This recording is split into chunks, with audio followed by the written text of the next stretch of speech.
The very essence of Satanism is that we can become gods, that we can be those future beings who will be revered not only by our own species, but by other life forms elsewhere in the cosmos. By using only our will, we can be the indomitable ones destined to carve out the path to the next aeon. By great deeds, we can be the makers of history. All that has led to this point in time can be surpassed. All that has made great warriorship, heroism, discovery, and creativity can be surpassed, redefined, and re-expressed. All the gods, all the great figures of our history who spawned gods can be bettered. We can possess the one real secret guarded by all our past gods, that those gods are but pale imitations of the beings that we ourselves can become. This secret is the grail that sleeps within the soul of our Western race, in which so many occult forms have failed to wake. All past gods of the various Western traditions are rendered obsolete by the forces which Satanism alone is unleashing. These are the forces of cosmic evolution, taking the form of the aeonic magician. The cosmos is now seeking to discard the tired old gods of our past and is hungry for new expressions, to spawn new forms that will begin the next cycle of history. Fading are the old earth-bound symbols, giving way to those of acausal dimensions, those numinous forms which presents now the galactic future that awaits. Rising are the chants of the stars, the wordless ceremonies, the living Nexians that are worlds apart from the occult, from the old realm of temples, circles, and runic readings. The Satanist does not need to study or reenact the past and indulge in what has long been established. He is that past, the present, and the future. And each new-willed act is another re-expression of the essence, another redefinition of cosmic meaning, another discovering of the potency of life presenced in each one of us.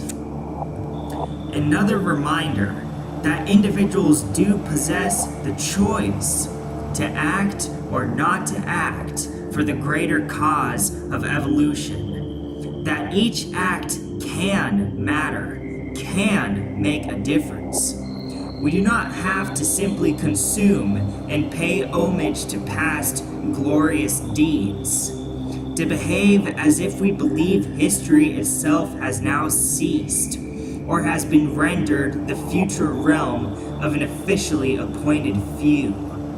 Those appointed few are like the old gods of the past. They exist so that we individuals can, through defiance, discover our own potential. The potential that is really one potential, that of the cosmos itself. Thus, Satanists do not follow gods.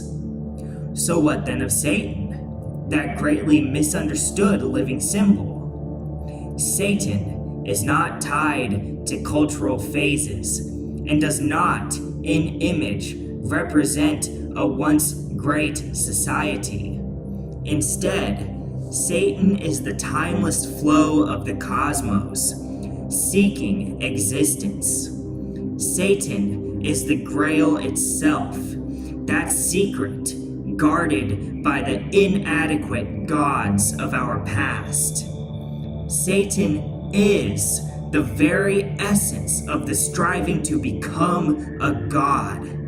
Satan is the arrogance within that enables us to leave behind the archaic gods and to find the courage to be the new gods.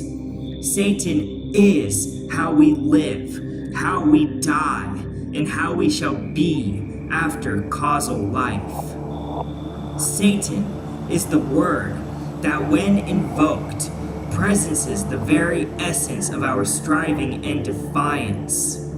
As a living being, Satan desires new life, new expression, and the constant surpassing of each shadowy archetype created to represent him. As living beings, when we are living right, we are Satan, both as individuals and collectively, as the new species of human that is yet to be.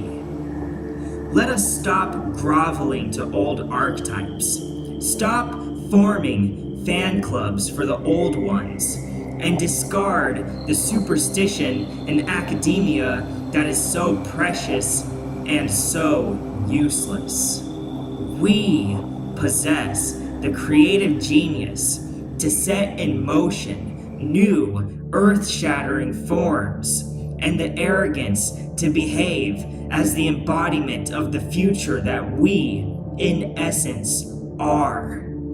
The future implies an upward surge away from the near medieval times we still live in, and in this becoming of evolution, we do not need to seek answers from anywhere, but within ourselves.